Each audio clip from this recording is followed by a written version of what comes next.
Hey everybody, and welcome to RetroActive's Corner. And today we have our amazing guest stars back. Please welcome to the show again, Contrahband and MaceOnFire. Good to see you guys again. Hey. So happy to be here, guys. Yeah, when it comes to here's a question for you guys.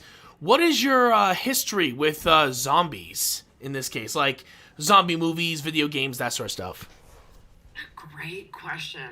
I am a recent zombie lover, if that makes sense. Like, Yeah. I fell in love in adulthood with the whole kind of zombie folklore. I'm not gonna lie, when it comes to video games, one of my first introductions was watching Contra when he was, doing tournament level Call of Duty. He introduced me to like World War II and Call of Duty Nazi zombies, and that was Nice. I mean, the concept of like killing zombies that were Nazis, like that was something I could get behind really easily. You know what I mean? Nice.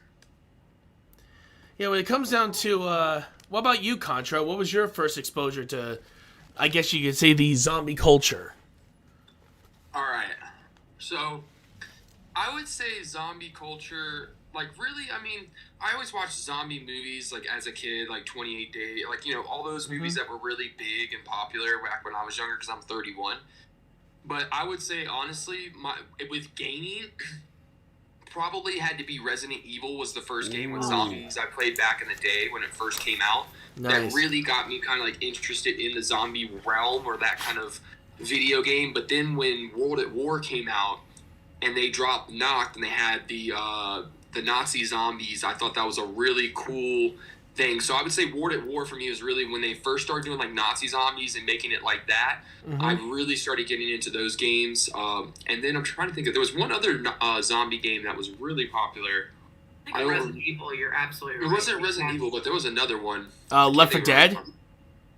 Left 4 Dead was on at 360. I played that a lot, but that was newer even because I'm thinking about World at War, which is around the same, I would say same era, I guess. Yeah, so Left 4 Dead was another really good game, obviously, the predecessor of Back 4 Blood, so predecessor, whatever you call it. Yeah. My first exposure was actually Night of the Living Dead, the original movie. And Nice. the reason why is that my mother wanted me to see it, and she saw that movie when she was 5. Jeez. What? She is a horror fanatic. I'm not even joking. She pretty much is a horror professional, in my personal opinion, when it comes to knowing horror movies. And she's been a big fan of them ever since she was a kid, ever since she was 5 watching that movie. So that How old were you when you first watched that? I think I watched it when I was around 13 to 14 years of age. I wasn't necessarily the biggest fan of horror movies, but it was my mother who got me interested, and eventually I'm now a horror fanatic. Yeah. But and also yeah, cuz Similar. yeah, cuz Younger. yeah, cuz I remember back then I thought, yeah, cuz I think the first ever scary movie I ever watched was Exorcist, and that scared the hell out of me. Yeah. I definitely don't want to expose my kids to that one if they're anything like me. But when it comes down to I started looking more into the details, the actual construction of the sets and everything. I got more into the details. Work is so interesting in the zombie world. Oh yeah, I got interested more in the actual production of the film more than I actually was with the actual film itself sometimes. But yeah, and then of course, Dead's awesome too. Yeah, so I actually went to school for makeup artistry, and I did drop out at the very end because it was so like, I'm not kidding, sticky. It was like so many glues, like you have to like hand glue beards and like trim them and do the prosthetic work that they basically do on shows like Walking Dead, and the amount of work that goes into that, is it takes hours to create these incredible, like basically injuries, right? Yeah. I mean, you see like jaws hanging off of these zombies, and like those are really heavy. That big kind of prosthetic that they're having to hang on your face can be really heavy. So it's interesting to kind of like think about the like concrete logistics about what's really going on behind the scenes to create some of these really, really cool zombie things that have influenced us, Very true. Actually, what is your favorite zombie video game or show? Video game, it's gotta be Resident Evil 2. It's how I fell in love with the zombie video games. I did first play the remastered version, so I do want to say, like, you know, the graphics are incredible, and so if you haven't played Resident Evil and want to, like, just start, like, you know, don't know which one to choose, I'd say Resident Evil 2 is a really, really good one. When it comes to just third person zombie shooter, you know, it's really fun. Yeah. What about you, Contra? What was your favorite zombie video game, I guess you could say? My favorite zombie video game. Man, I'm not gonna lie, man. I'm gonna go Left 4 Dead, probably, followed by Resident Evil, by Call of Duty Zombies. Nice. Those would be like my top three. Top three. There's a great top three, just saying. Oh, yeah. Now, back when I was younger, I would have to say my original favorite back then was The Walking Dead by Telltale back in the day. The Walking Dead's amazing. That show is so good. Yeah, because right now, don't spoil we're it. actually actively watching it. Yeah, right. I've only seen the first 2 seasons. I haven't seen the rest of it, but Dude. It's so good. I'm not gonna lie. But I have been spoiled, I'm unfortunately. one of those people that get really invested in characters. So there were like 2 or 3 close calls where, like, I almost stopped watching because I thought, like, some of my favorite characters were killed off. I was like, no, you can't do that. I can't handle it. Like, Oh, trust me. I'm not gonna say anything, but I do know that the Walking Dead video game by Telltale was actually based on the comic book series, which is what the original Walking Dead series is based on. Right. But yeah, it was really investing on its characters, the story, and it made you feel like you were going through what they were going through, and your choices mattered. So it was very interesting, to say the least. But now that I'm older and I've played a good amount of zombie video games now, I would have to say, overall, Resident Evil 3 and 2, the originals, were amazing. Yeah. Especially for that they made sure that, because with the fixed cameras, you actually felt like you were trying to not only observe the area you were in, but also make sure that you weren't being followed. It gave you good angles to look for, but again, only thing I'm going to complain about that game is the freaking tank controls. I'll never be able to get used to that. Even, I don't know. I only just started getting used to it in Resident Evil 4, people, and it's still a pain in the butt. I'm not going to lie. They never really... Resident Evil is an incredible franchise, but when it comes to, like, using the vehicles, it's not such a huge feature of the games that they've kind of... I feel like nailed the mechanics on that necessarily. That's Does that true. Make sense? Yeah. All right, but yeah. Honestly, though, we're looking at Back 4 Blood, and me and Contra and Mace, we all did the beta, and it was fantastic. But now they've made it harder. It was super fun, but it wasn't as challenging. I think when we came to play Back 4 Blood, when it actually came online, it startled us because it was like 3 to 5 times harder every single level, you know? Yeah. Which was great. True, but at the same time, I think they kind of depended too much on the multiplayer aspect. Oh, yes, because the bots don't do anything. Yeah. Oh, yeah. I'll wait for the questions to start digging into this thing. Oh, yeah. So, and yeah, we will be, and yes, during the gameplay section, we will be comparing the single-player action to the multiplayer aspect, and we will be at least giving a score that's in between the 2 numbers that we have, so it'll be much easier. But yeah, for those of you guys who are brand new to the show, it's pretty easy. We have story, characters, music, design, and gameplay. That's always what we do for video games. We always switch for like TV shows, cartoons, anime, that sort of stuff. We switch it to atmosphere at that point. All right, so first we're going to start off with story, and honestly, I think this is a better story than Left 4 Dead ever did. I'm gonna throw a disclaimer out there. I never played Left 4 Dead, the original game. So I can only review Back 4 Blood like basically in a void on its own. True. Actually, wait a minute. I forgot something. What do you guys think your overall score is gonna be? Back 4 Blood? Yeah, 50, right? 0 out of 50.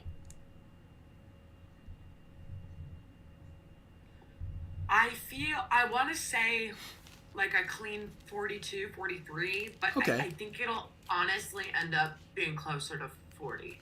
So you think 40 will be your score? I'm going to say 41. That seems 41? like a good, clean compromise. All right. What about you, Contra? What do you think your score is going to be? 33. 33. Ooh. Wow, I did not expect that from you. But yeah, 33. So, Honestly, I'm going to give it a 37. I'm still saying it's a good game, but there are only a few complaints, mainly with the gameplay, I have to at least mention.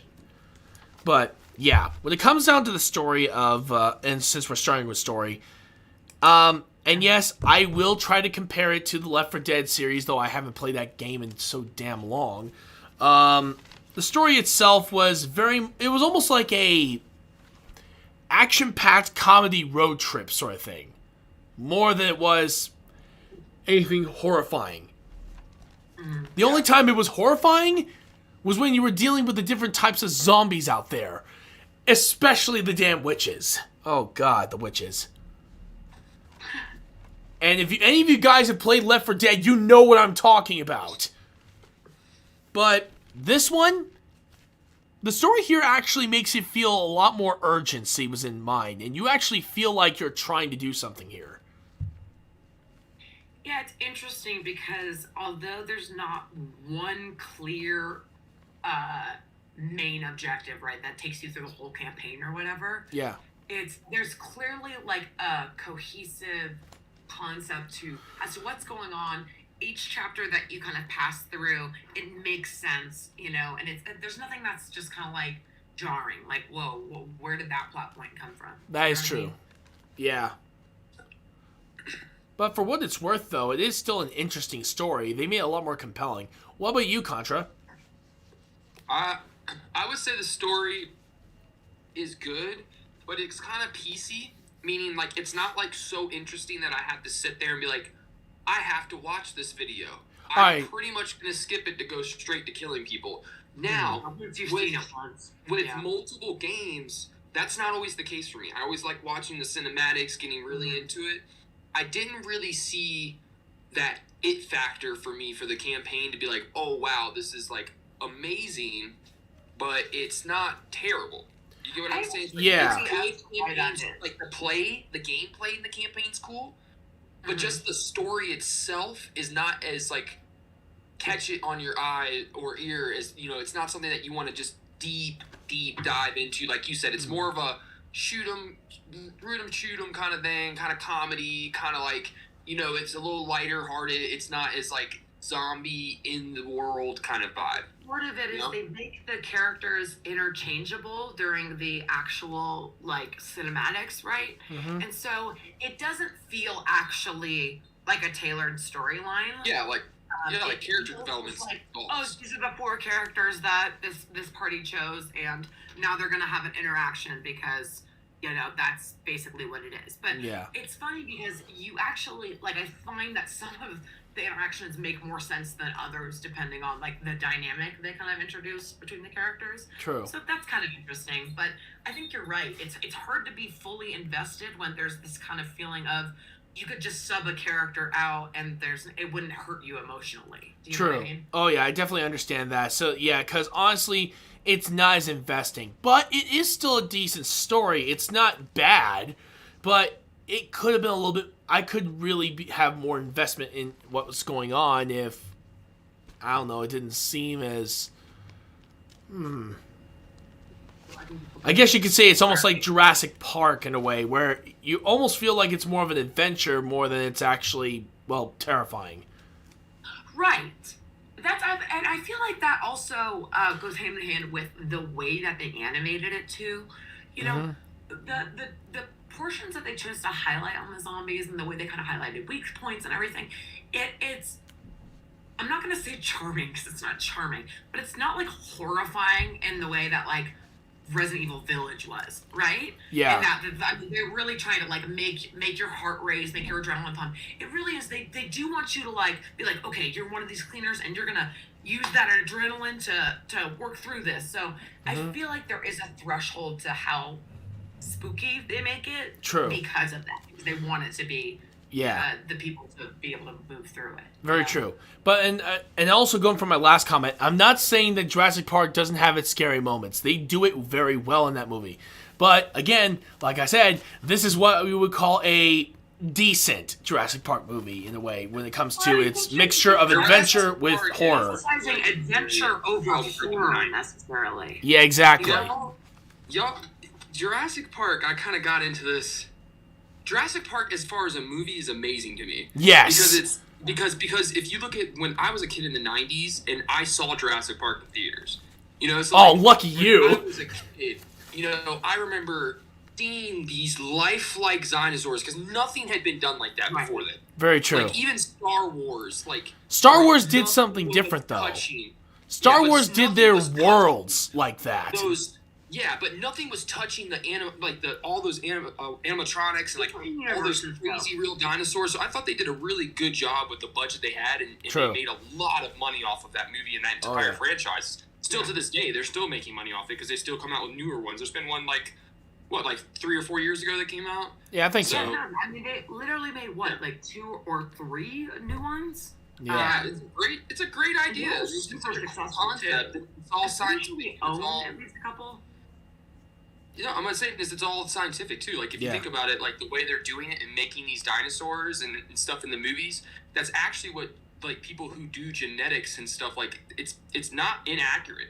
So I thought that was really cool too. That even though it's a movie, they're still showing some of the science that goes into genosplicing and stuff. That's really cool. Totally. True. And on that subject, I am more invested in a zombie franchise, whether it be a video game, comic book series, television show, doesn't matter. If there is some sort of scientific rationale behind what's going on.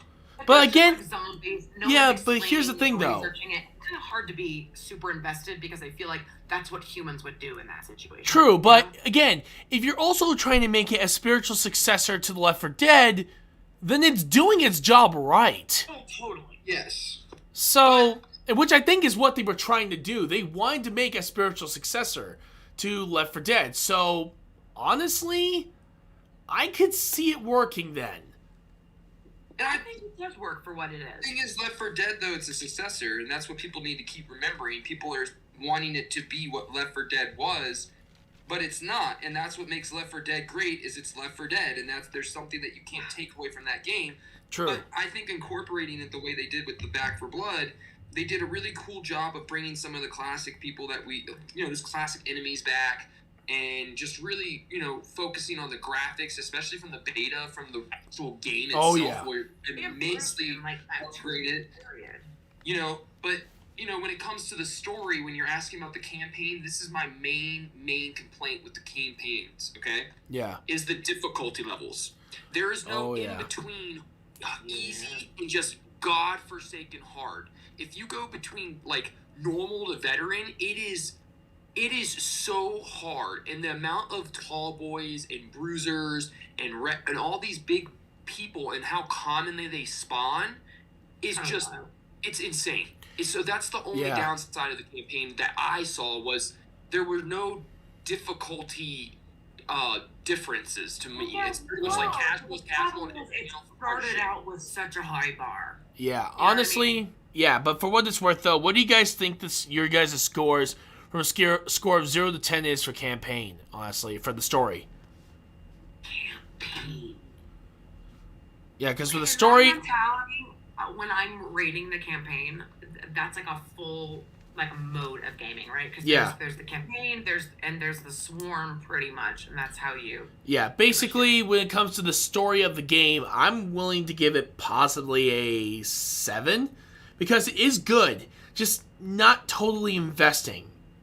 That's the only real major downside for me. I'm gonna give it a 7 as well, and here's my rationale. Okay. I think it had the issues that we talked about. You know, there's not the super investment in the characters, more an investment in what's going on, which I feel like is all you really need to play this game. But True. Still, a little light criticism. Mm-hmm. And I feel like there were. I heard complaints about how long certain chapters were versus others. Yeah. But the fact that there was one 3-part final 4th act or whatever was kind of bananas to a lot of people. Like, the fact that a lot of people on the easiest mode haven't beat the game is kind of not concerning, but like it is something that I feel like should look into, because you don't want to make a game so hard that most people that buy the game can't complete it. You know what I mean? True. So that's my main. It took us 2 hours to finish, and I was. No, it took us like 4 hours, dude.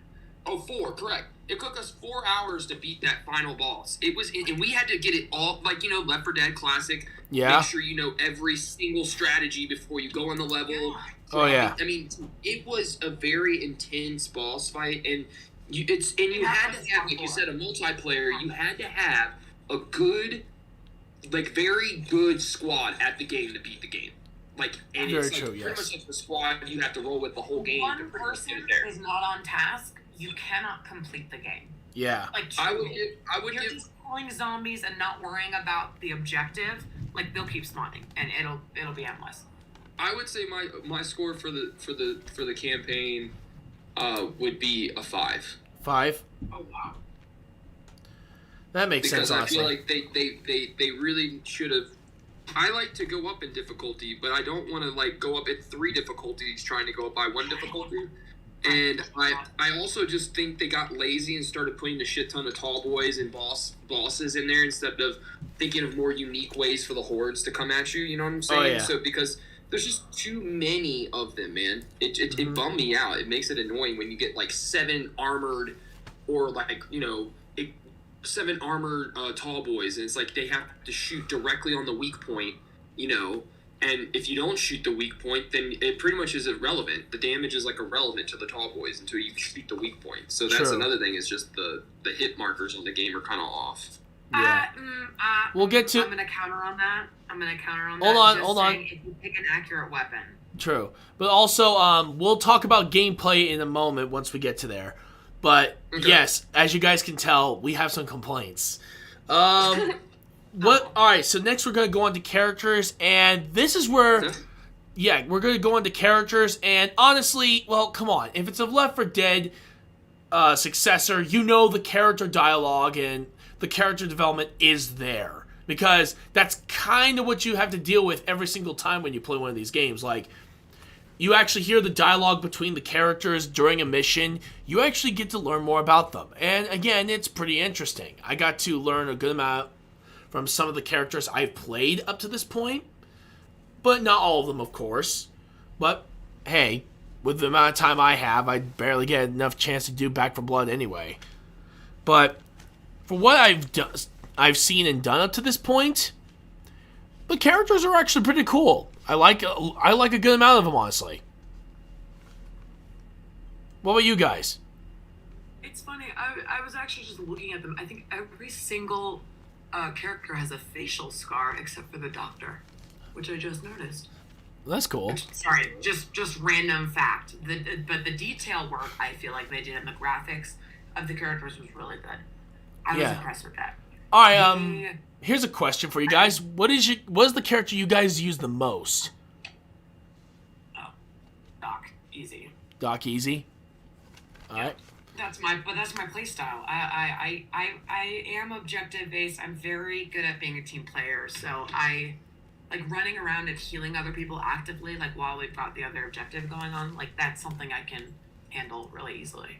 Comes naturally. Yeah, I'm just gonna double check here for a second. What about you? Let's see. Or Contra, what about you? I always say his name wrong, but it's Evelangelo or whatever his name is. Yeah. Avengelo, yeah. He is my favorite person because my deck, I pretty much in that game only really used a melee build in a melee deck. So I have the melee so OP'd with the deck with that character. It's it's pretty much the only person I pick half the time when I play the game. I've tried Holly, but I hate her because she has the baseball bat, and it's just a lot slower than the machete. That's actually my main criticism of the characters. The characters are great, but I feel like people get so reliant on the playing style that they like, and they're so different on the play style that if you don't get the character that you want when you spawn in, like, people quit, like, right away. Because it's a deck. It's all based on decks. It's all based on the deck system, and if you have a deck built for a melee build, you try to come into a public match and there's only like people with guns and it's like that's not helpful for you at all. You're just going to end up failing because your build's not made for that character. So most people just back out, and then you get stuck with bots. This is the thing. Bots don't do diddly do because literally they will have 0 kills. You could play the last mission or any mission, they will have 0 kills. They don't do anything other than sometimes assist. Yeah. Never. Not one single time. Yeah, honestly. They will, however, revive you. Yes, they will. Sometimes. It's not a guarantee, unfortunately, which seems like a huge flaw if that's going to be, like, their main purpose. Like, it's so bananas to me that they have no objective clearly, like, designed to kill zombies. So, like, why are they standing there shooting them and not getting the 3 people that are down up? You know what I mean? Yeah. When it comes down to it, though, what do you guys think that what is your guys' rating on the characters themselves? Because honestly, all the characters are very unique, and if you guys want to know what my main is, it's Walker. Nice. But yeah, when it comes down to it, honestly, I'm gonna give this one a 9 because not only do they have a lot of characters, but all of them are unique. All of them have their own personalities. All of them have their own play styles, which almost made you feel like that each one was their own individual. Yeah, I feel that. And I'm not even going to be talking about the gameplay because trust me, I have way too many complaints about it that, trust me, guys. Ratings on characters. You said 9? Yeah, I said 9 because the way that they were written, the way they were designed, and the way that their personalities are all different and match their play style makes them feel unique. Yeah, it is very complete. Like the characters like are well rounded in the way that they the way they talk to each other, the way they interact, the way they have their play styles each match their personality in a way. Totally. But yeah, I'm not talking about the gameplay of these guys. I'm mainly talking about the characters themselves. Trust me, you're gonna hear me rage at the gameplay at this point because I have way too many complaints about this game. I'm gonna give it an 8. Okay, an 8. I really love the characters. I really, really do. With the exception of 1 or 2 that I think, like, the voices are very annoying. That's just, like, a personal preference. Yeah, because there's Carly, Jim, Hoffman, Doc, Mom, Holly, Walker, and Evangelo. I'm not gonna lie. So, Evangelo, while he's such a strong character, his commentary is super obnoxious to me. I don't know why. I think it's his, like, devil-may-care kind of attitude. But, like, everyone takes it seriously except for him, I feel like. And I'm like, bruh, like, come on, don't make jokes. Like, everyone's dying. I don't know. But I guess the main complaint I had is I wish people had more play decks. Yeah. I think it would be way more functional if people were more flexible with their character choices. True. That's why I can only give it an 8 and not, like, a 10. Yeah. You know what I mean? What about you, Contra? I'd say like an 8, like what you said, solely just because of the development in the characters themselves and what they look like, but not on, like you said, not on gameplay, which is a different subject. So I would say an 8. True. I would say an 8. Okay. One more teeny thing, they have cool outfits, but it takes so long to unlock them. Very true. So very many true. Points. So the customizability is not super practical on the characters. Yeah, true. But when you do access them, they are pretty cool. It's really tight, yeah. Yeah. All right, so now we're going to go on to music. And how can I say this without literally insulting every person, including the very composer? It's trash. I'm sorry. I don't remember anything from it. It's trash. I don't remember any music from it. It's forgettable. I probably played a month straight worth of this game, and I could not tell you what the soundtrack sounds like. Me neither. Same. It's weird, because when I first heard the soundtrack, I thought, okay, it's pretty decent, but then when I look back on it, I'm like, what the hell was the music all about? Not memorable. I don't know. There was one spot where the music was cool, and it was the bar level where you. Yes! Yes. That was the only time. That's the only thing I remember from the whole game. That's the only one I remember from the whole game. It's just that You're that totally one level. Yeah, darn it. Yeah, just from that alone, I'm giving maybe a 1 at most.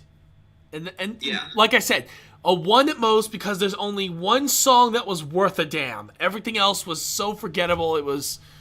And actually, the weird part about that level is they changed the song. So That's true. I mean, they're cool songs, and the more memorable. I'm gonna give it a 2. You're gonna give it a 2? My reason. I mean, I like that they have like one cool song that you can basically sing along to, or I don't know. I feel like anyone who likes kind of first person or third person shooters likes to kind of jam out and shoot some stuff. You know what I mean? True. So that one level is super, super fun. Oh, yeah. In fact, I wish they kind of captured that energy and more. All right. Which is why I'm only going to give it a 2. All right, then what about you, Contra? What would you give the music? Like a very popular game. Yeah. Uno? Yeah. I'm with you on that one, dude. I'm with you on that one. Yeah. Uno. Because there are, and here's the thing, I know at least a few tracks on Left 4 Dead at least, and I've played that game for a long time, so I at least know a few of them. But for this one, I only know the bar scene, and that's it, and that's really sad. Overwhelming, yeah. Okay, now we're going on to design. And design, okay, I gotta admit, some of the zombie designs are actually pretty freaking cool. Yeah. They absolutely made a lot of them make more sense than Left 4 Dead. I am sorry for saying that, people, but holy hell, some of them actually look like they could actually do something to you. Yeah, I also love that, you really get to see... They gave the swarm mode so you get to see the mechanics of the boss zombies. True. Because then it literally takes away the ability to be like, oh, like, that's so OP. Like, yeah, some characters are OP, but their mechanics are... The monsters' mechanics are not easy. True. Not easy at all. So it's actually kind of interesting. There is strategy to that. Yeah, and, honestly, though, hey, Contra, what do you think of the design of the zombies overall? Designs overall, I love the different types of zombies. I thought they did a really good job in just kind of having different looking zombies and not, being repetitious as far as the different kinds. Now, I do say as far as the zombies being different, the actual easy zombies, you know what I'm talking about? Like the really easy to plow, they're kind of repetitious. The fact that they only have, like, those bosses, but I like that they changed them by making them, like, either armored or more, aware of the surroundings. So I think the corruption cards... Yeah, I feel like the corruptions cards are what make them even more unique. But I would say that, the characters themselves look and are animated and look nice. Yeah. They do. Visually very good. They really are. True enough. The zombies, I think they look great. I think they're really, like I said, there's a, I'm not sure charm's the right word, but it's not hard to shoot them. You're not sitting there like horrified, like frozen. You know what I mean? Yeah. It's like, they're visually stimulating while not being so intimidating. Yeah, honestly, the zombie looks are pretty impressive. There are a few that I would love to see in this game from Left 4 Dead, but I'll wait for that one till the Retro Evolution part. But honestly, though, the zombies all look very unique. Each one of them has a unique way of looking and how they act, how they take down their opponents, or how they subdue them, and all that stuff. Let me see. But yeah, now let's take a look at the level design. Now the level design is actually pretty cool, because each level feels unique. It feels like you're actually traveling through an area, and you're feeling like you're actually making all these tough turns and corners, all that stuff. It made you feel like you were in this world. But again, that's just me though. What about you guys? I would say, can you hear me? Yeah. Made a weird sound. No, you're good. Okay, sorry. Made a weird sound. Yeah, I would say, wow, I'm not gonna lie, man. I'm kind of short-minded here. What was the literal question? The design of the worlds, like the areas of the levels that we've gone through. I thought it was pretty cool. I thought that because they made it literally it's like the same 3 or 4 levels, just like you're doing different stuff in them, like the ferry, the town, and that first map. I feel like diversity is a little lack. I feel like, in my opinion, I feel like they could have more world, but the levels that are in the actual game are very well like developed. How you can like find turrets and stuff like that, just kind of laying around in different sections and little crates, and you kind of have. It's not a really big loot 'em game though, in my opinion. Like they made it to where it should be more lootable, but it doesn't give you a lot of like loot. In my opinion, yeah. Because you really, in order to maximize the looting of this game, you actually have to put cards in your deck. Correct. Loot stuff. And that feels like, there's only so much basically loot stuff you can put in your deck since there's only 15 slots. You don't want, essential slots to be taken up by too. The deck should have been bigger. Yeah. Who has a 15-card deck, bro? Yeah, true. Honestly though, What do you mean? I have all my decks are 15 cards. No, the point is, if you play deck games or a lot of games where decks are included, normally it's more than 15 cards. Oh, true. I get like even when you play like cards, it's got like. You're saying it was a lot. I was like, that doesn't feel like a lot to me.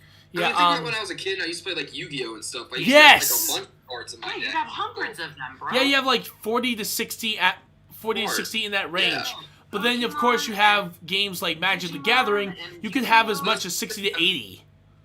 They should have been. That was my complaint. I feel like they could have been way more cards to really make people really dive into the card system and actually get interested in it. But they kind of like made it to where it's like you can only have 15 cards, but you can unlock like 50 cards. But that's just like, why? Why unlock if I can't?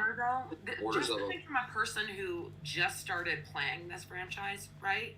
It was a lot more like manageable to like make a full deck with only 15 cards. Like if you had hit me with like, oh, you can have a 30-card deck, and I had never played this type of game before, I would have been like, shit, like how the hell do I even where do I begin? Like 15 seems like manageable, at least for brand new players who are just trying this game. Or maybe make the decks go up higher when you open in higher mode. Yeah. Better mode, you could have 20 cards. I love Night that. Gear, you can have 30 because it was help you because the game gets harder. Here are the things that we can do to help you as the game progresses and as it gets harder. Yeah. But it's I feel like overall it's still a really good game. It just like I said, there's this few things with the decks that I'm kind of like, ooh, deck me up. I'm not gonna lie, I do love the deck stuff though. Since this is it's cool. Yeah. It's a really cool game that they incorporated that. It's very cool. All right, so what would you guys score for design, honestly? For a score of 0 to 10. What would you give design? I would say I would give I give like a 7. 7? Or an 8. Yeah. We'll go with 8 this time. Yeah. Nice. When it comes down to it, I actually have to give the same score as Contra here, an 8, because, yeah, some of the levels are repetitious, but they are different enough that they're set in different times, like one's in the day, one's at night. So there is at least some variety in those situations. And the zombies and the looks of them, they look pretty freaking cool. You can't deny that it's pretty awesome. Yeah. So I'm willing to give it an 8 on my opinion. What about you, Mace? Repetition doesn't have anything to do with coolness, though. They may be repetitious, but feel cool looking. Oh, yeah. Yeah, agreed. What about you, Mace?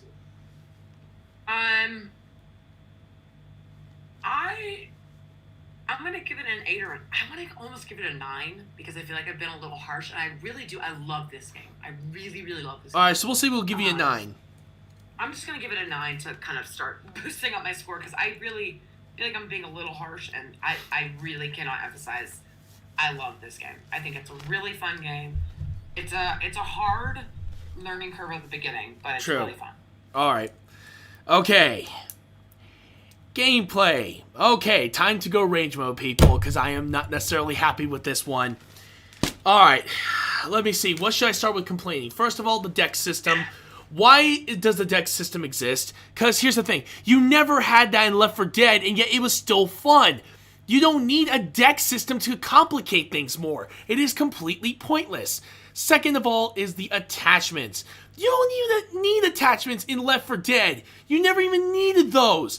It was completely fine on its own. You didn't need any of that bullshit to make things even more complicated. Next, of course, is, of course, some of the enemies you have to deal with.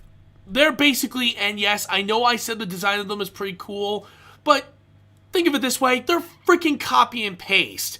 They're literally copy and paste from the enemies that you fought in the Left 4 Dead games, like, you know, one with the sticky web. Oh, that reminds me of the one that has that long tongue that extends and tries to drag you towards them. Oh, the big bumpy guys like that, those spit acid instead of spitting poison. The swarm mode? I have played the swarm mode, yes. The and reason I ask is because until I played that, I didn't realize that there were different versions of the same like type of zombie. Does that make sense? True, but that I'm mainly talking about the campaign part in this little rage I'm doing. But yeah, swarm mode, I am gonna say very useful. I really like that game mode. I'm leaving that one out of this rage. But let me take a look at some of the other stuff. Okay, yes. Let me see. I need to look at the character list and see which people are annoying as all fucking hell. Let me see. First of all, let me see. Evangelo. Okay, seriously, dude, what the fuck is your problem? Why are you such a melee-heavy character if you don't have muscle behind your attacks? Like, what the fuck? Hell, Walker could be a better person for that than you. And seriously. To be clear, he's light and fast, so that at least checks out. That's true. Okay, yeah, I guess that means he's more like a scout than from Team Fortress 2, so never mind. I'll cancel that one out. That's what I did. But yeah. Alright, so I am going to cancel that little part of the rage out. Let me see. I don't know. Yeah, because now that I'm thinking about it, if I started comparing it to Team Fortress 2, then yeah, I am willing to let the character slide. But yeah. But again, let's go on to gameplay. The difficulty. What the fuck is wrong with you? Why is the difficulty so damn hard? It doesn't make any damn sense. Because here's the thing. You go from normal mode. That's pretty manageable. I say that's like maybe a medium difficulty on Left 4 Dead. That I can deal with. But then you go straight on to the next difficulty, and then you're like, what is this freaking legendary mode on Halo? And then if you go even higher than that, I'm like, okay, this is Dark Souls levels of bullshit. This is absolute bull that it sends you into such a high difficulty, and even with teammates it's difficult. Oh, let's talk about the AI bots here. Did you guys not program these things right when you did the beta? Holy shit, you think you guys would have had some brain cells in there to think, oh, maybe we should have these AI actually assist you and kill some of the zombies. Because here's the thing, Left 4 Dead did that exactly right in both their games. And you think that it would have actually worked out in that way. Because hell, they kill zombies. They will help you in defending you and healing you if you're down. The AI in this game will only heal you when you're down, and they barely do anything to the zombies. Like, what the shit? Come on, even the bosses, you could have them assist you. But no, they waste their damn time. It is completely pointless. Why in the world would you even have AI bots to begin with? You're better off just doing it solo and drop the AI difficulty down a peg. Good lord, that is just unbelievably stupid. Yes, and of course, we gotta go with the deck system. The deck system, unfortunately, yes, is a little small. And I like Contra's idea. Add more cards when you go to higher difficulties, meaning you have a greater chance of success. That way, it feels like you're actually earning something here. And not to mention... Like prestiges. Exactly. You know, prestige, cool shit, like a prestige emblem. It's like your prestige emblem. Like, You get 5 extra cards. Congratulations. You can now use this on this mode. Exactly. It makes such a huge difference on. It would make it more doable. Yeah, exactly. Exactly my point. And if they did that, it would have made the game a lot more fun, and it would have been a lot more investing, because now you're putting the time and effort to get those certain upgrades so you can have a bigger deck. That way you can survive in more matches later on down the line.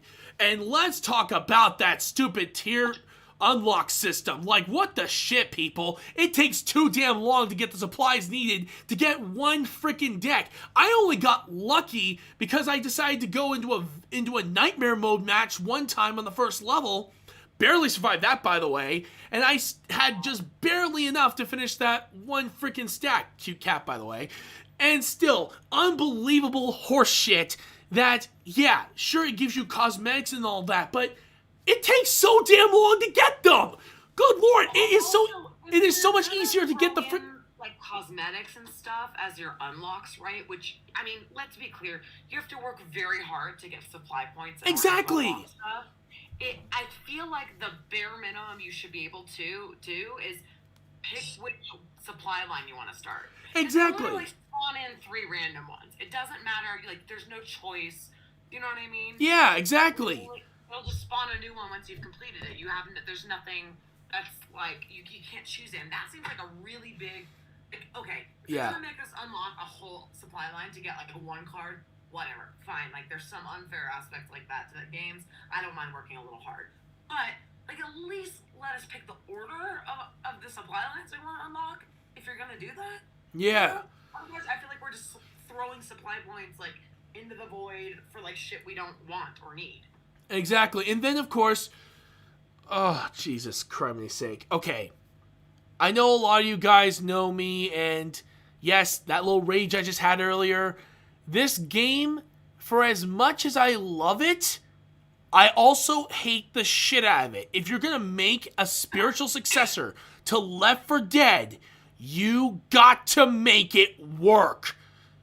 Hell, there are some zombies that from Left 4 Dead they should have brought into this game, like the freaking witch. It is the most terrifying enemy in the original games, and trust me, they are difficult to go past. Because here's the thing, the witch, basically they just sit there inside a dark room. As long as you move past them, they will not go after you, as well as moving silently. But if you decide to move towards it, or hell, make any noise or shine a light at them, they're gonna chase right after you, and they're gonna hunt you down until you die. They have those. Those have the hag. There's 2 different ones. No, the hag is different too. There's the hags and the snitches. The snitches are more what you're talking about, or like the witches, but I don't like them because, like you said, the witches would stay undisturbed as long as you didn't go within the proximity of them. The snitches in this game, it doesn't even matter. One second. The snitches in this game, it doesn't matter. They're gonna come after you, even if you're just walking. They walk around physically and will go after you. Yeah. Then there's a hag. And the hag, you would think, would be kind of even more like a witch. You would think, because it's even more scary. And the hag, to me, is the witch in this game. Because the hag only comes really on like 1 or 2 levels.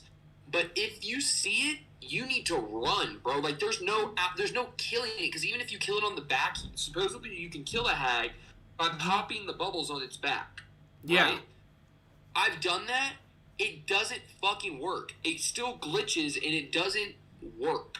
Like, it doesn't kill him, and it will still take your character, dig him underground, and kill you.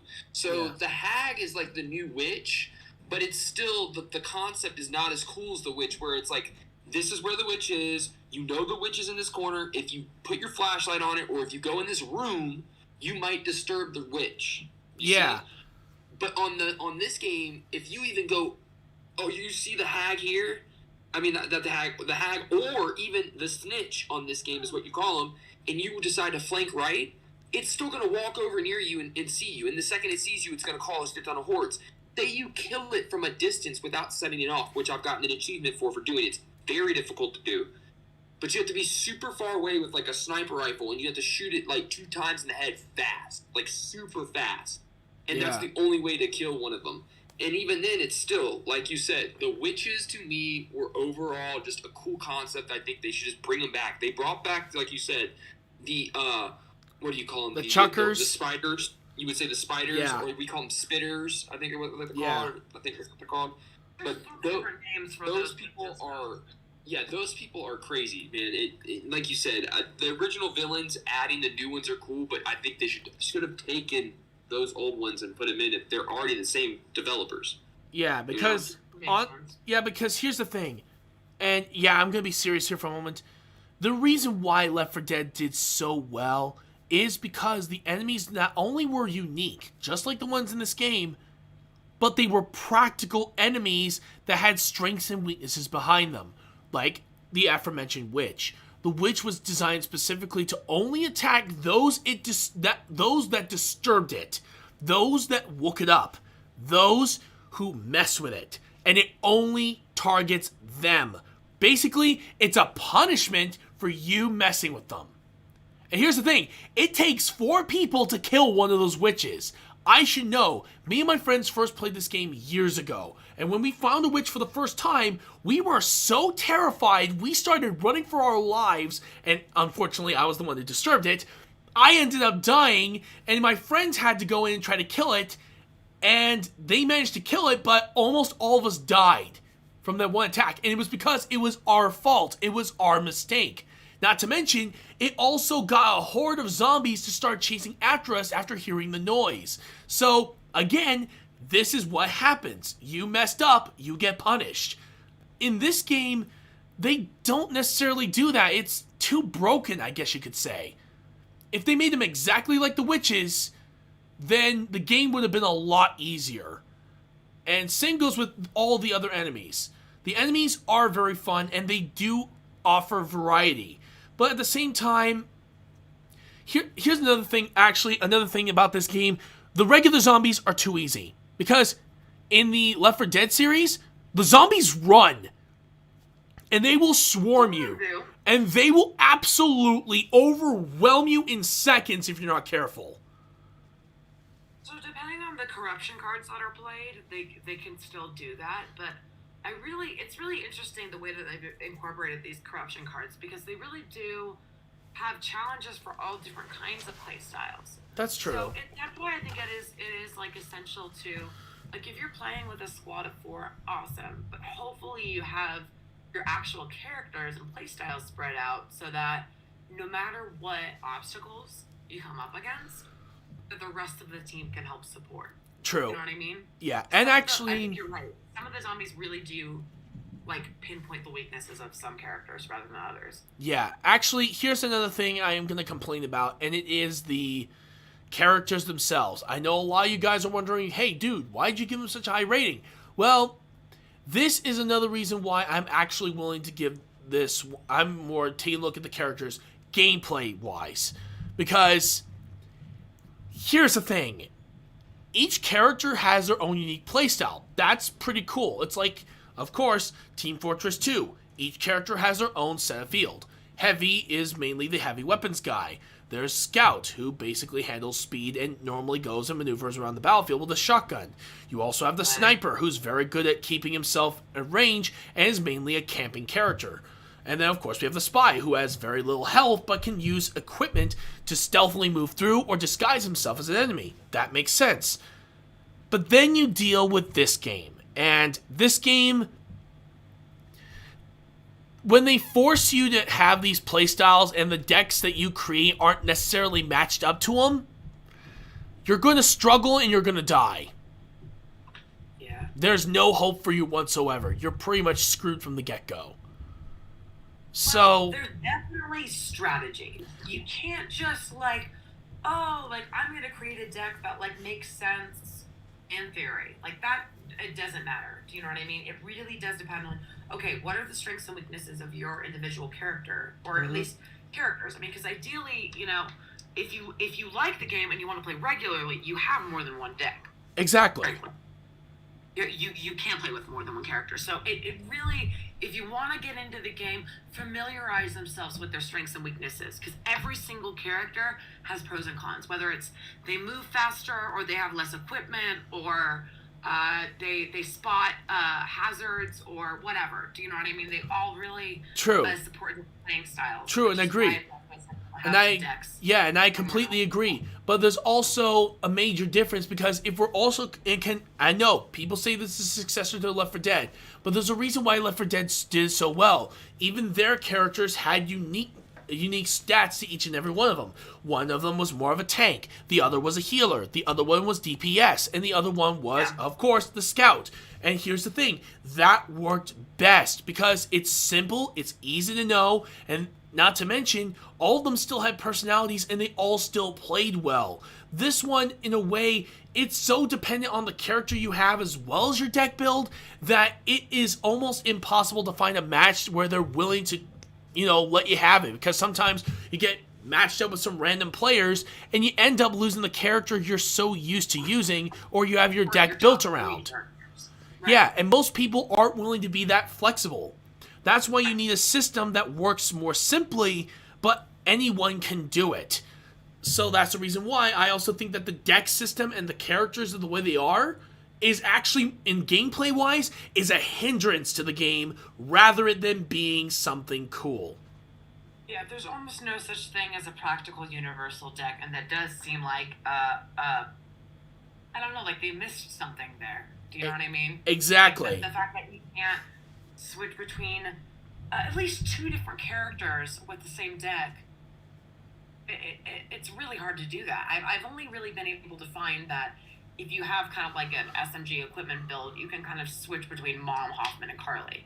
That's like the only, I feel like, flexibility, and a lot of that has to do with their equipment and support stuff. Yeah. But otherwise, there's really no practicality of like using the same deck for different characters. It's totally impractical. Exactly, and honestly, that's what I think. What about you, Contra? All right, so so do you want me just to give you mine just overall on the gameplay, or are we just doing this one? I'll let you, just go with what you think of the gameplay overall. Okay, so I think, I do have complaints on a few things. We're just going to go down to, let's start with the mechanics. Yeah. So just like as you aim down the sights of the guns, this game, in my opinion, is very heavily dependent on aim assist on a lot of this shit. True. So much so that I always had to turn it off, and even when you're turning it off, it still sometimes wants to lock on the bodies of these zombies. Aiming down the sights and getting headshots and stuff like that on the old Left 4 Dead games actually mattered because the zombies were more difficult, even just the basic zombies. Yeah. And so, like you said, these new zombies, even though it is fun to plow down a shit ton of them, it is also unpractical when you put an aim down sight feature down the game because, you got to think, why would you put an aim down sight if you're not even really going to aim down the sight? The only time that becomes useful is during boss zombies, right? Yeah. So you're hip firing 90% of the time, but then they put these stats for aim down sights. And so the mechanics on that, with the bosses. But the mechanics on that, I'm not really happy with how kind of glitchy and slow it is. If you go from playing Back 4 Blood and then go into like a Call of Duty lobby, it is a huge difference on just what the smoothness of where you can move your controller is very accurate. So in my opinion, Back 4 Blood is still, even after the release, a little bit glitchy on that. And it still does. True.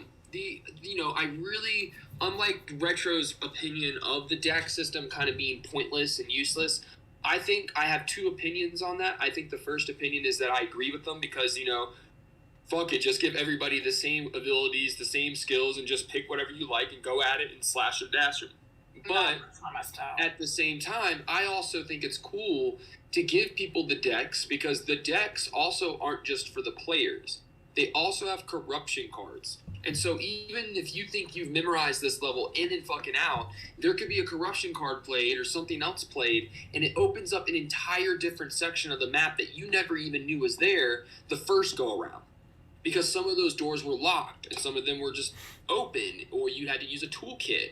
And so I think that the cards and the deck systems themselves help players who actually know their play style really just focus on their play style and be actually very, I would say, be an actual attribute towards the team. Like me, I know even in the old Left 4 Dead games, I loved to run around with the melee weapons. So on this new game, my entire build since the day I started playing it was to get the best melee build I could do.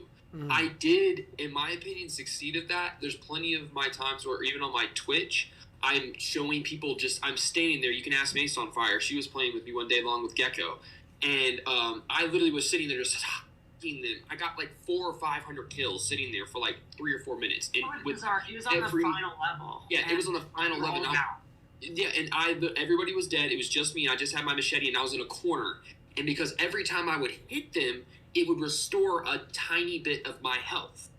So every zombie I killed for 10 minutes until he just voluntarily gave up. You know what I mean? And so that's what I'm saying. Some of these deck systems are really cool because it allows those players that know if they're a melee build or know they're an SMG build or know they're a shotgun build to really focus on that and give those types of players those strong capabilities to be a good attribute to the team. I think that the corruption cards kind of change up the levels, which is why I kind of gave the design overall and the level kind of cool because you got to think that, like I said, some parts of the maps that weren't open before in your first run may be open on your second run, and that's something cool that you can just kind of discover and get achievements. True. A lot of people don't know this until you go on the actual, like, achievements. There's actual secrets. They're called secrets. They're hidden in a lot of them in the map. And going, that's what I'm saying. And and a lot of people don't even know that. So it's really like cool that sometimes even if you ran through the first time, you may have not been able to get that secret, but because there's a different corruption card, now you can get that secret. So you see, it makes the players really want to go into the game. So that's my opinion of the deck system and why I think that's really cool. I also agree with you. I think that if it's a Left 4 Dead successor, I think that it should have those original Left 4 Dead enemies, but with better graphics, with more realism to the witches. Maybe like, oh shit, if you even shine your light, or like if you even open the door creakingly near, or you're shooting outside of a wall when it's inside of a wall, that's even more, you know what I'm saying? That can be even cooler. There's a lot of missed opportunities there, but I think overall it's a really fun game if you're good at hip firing and you don't mind the occasional kind of glitchiness of it, because it is, still in my opinion, I think if they make a second one, it's going to be a lot better. I think they're going to hear a lot of these people complaining and they're going to make it better. My other thing was the campaigning stories and how hard the mechanics were to play without a teammate, just as Retro expressed. It's really impossible for you to really go through and beat the game by yourself without in a harder difficulty without having a really good team with you. And they really base this Left 4 Dead game on the multiplayer because a lot of people can just go into quick games. But here's the big downfall. If you're going to do that, you have to understand these lobbies are constantly crashing because, just as you expressed, we have these decks and these card systems. You get into a lobby and you got one character you fucking hate playing with. You're like, oh, what a bummer. I can't play with him because this. And so you leave that lobby. It's leading to a lot of lobbies crashing, ending, getting shut. And it's just, then you got these bots, and these bots just run around and look at you. They're just there to look at you and take health and not use your health refill bars on the walls. That's literally what they're there for. They're like, I can use this free health charge 4 times to myself instead of having this bot use it, And that's pretty much like what bots to me are for. Even if they revive you, they'll be sitting there shooting at a zombie under a van before coming and walking over and reviving you. And it's just, where's the priority, like you said, in the engineering to these bots?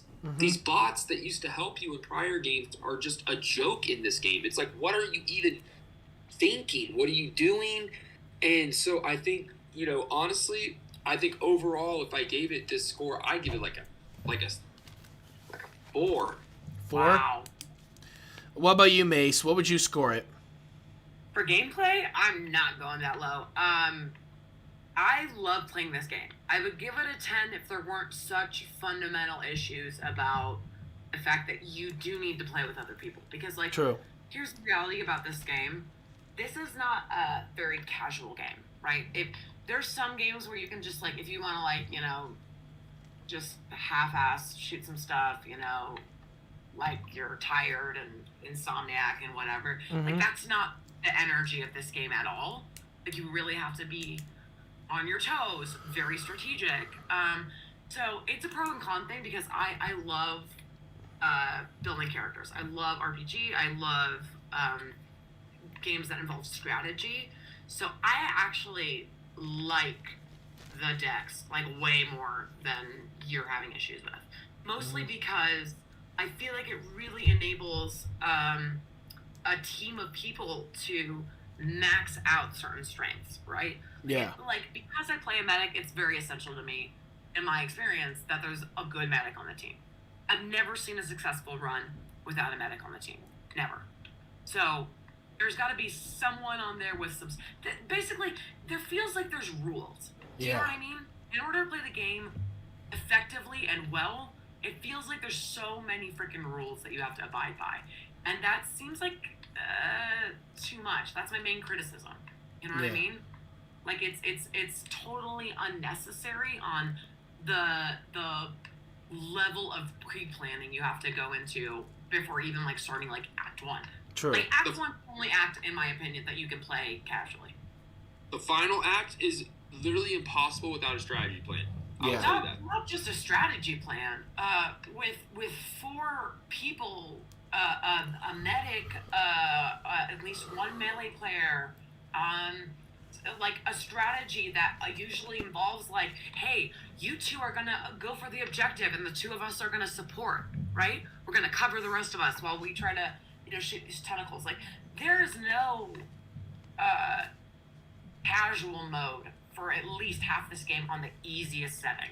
Yeah. That seems like insane. Like, I love this game, don't get me wrong, I love this game. But that seems insane to me. That's true. So what would you score it then? For gameplay? I'm going to give it an 8 because I really do. I play the crap out of this game. I really do love this game. I think it's super fun. Mm-hmm. I do. I think it's very fun. But if you're not playing with anyone, it's almost impossible to get into the game. Like, I couldn't imagine not rage quitting a dozen times if I were playing on my own. Oh, well, I am going to say this. Contra, you were too nice. I'm giving it a 2. Wow. Gameplay is absolute shit. One of the worst zombie games when it comes to gameplay I've ever played. I am better off playing Left 4 Dead. I'm not joking. I am going to quote this on me, folks. Left 4 Dead is a far superior game than Back 4 Blood ever has been, and it ever will. Wow. But tell me what you really think, right? No, I'm not joking. That is what I really think. I am being absolute serious. For honestly, though, here's the thing. It had so much potential. And yeah, the deck system originally, I thought it was pretty neat during the beta. Because, again, it did work out in the beta. But when they finalized the game and everything and made thing and just bumped up the difficulty and all this other stuff, I don't know. Unlike I said, the only 2 points I'm going to give it is towards Swarm. Because that's fun. That is the only fun game mode this game has. Everything else can go suck my... Well, you know what I mean. But yeah, basically, I'm sorry, guys. I know a lot of you guys were hoping me to give it a higher score, especially for how good this game can be. But coming from a player who's played Left 4 Dead far more than this game... And heck, I actually have a copy of the original Left 4 Dead on my shelf right now. And even I still play that one. I'm not gonna lie, I think that, much like myself, your fans prefer your absolutely honest attitude. Yeah, because... We'll smoke up their butts about games that, they waste money on, and then it's not cool. Yeah, honestly... Let's don't get it twisted, though. I wouldn't say that Back 4 Blood is a waste for money. Last night, I'm a musician. I was in the studio, and my photographer pretty much was kind of contemplating, because he's a PC gamer. He has a very nice PC. Mm-hmm. And he was like, what do you think, Contra? Like, do you think I should buy it? You think it's good? I told him, I said, overall, if someone asked me, should I buy the game? Yes, if it's on sale. Yes. But True. if it's not on sale, Full price I is would not pull expensive. full price for that game. I think it is entirely too expensive full price. I'm blessed that I have Game Pass and that it's free on Game Pass. I do give Xbox and them credit just for doing that. That's think true. Really cool.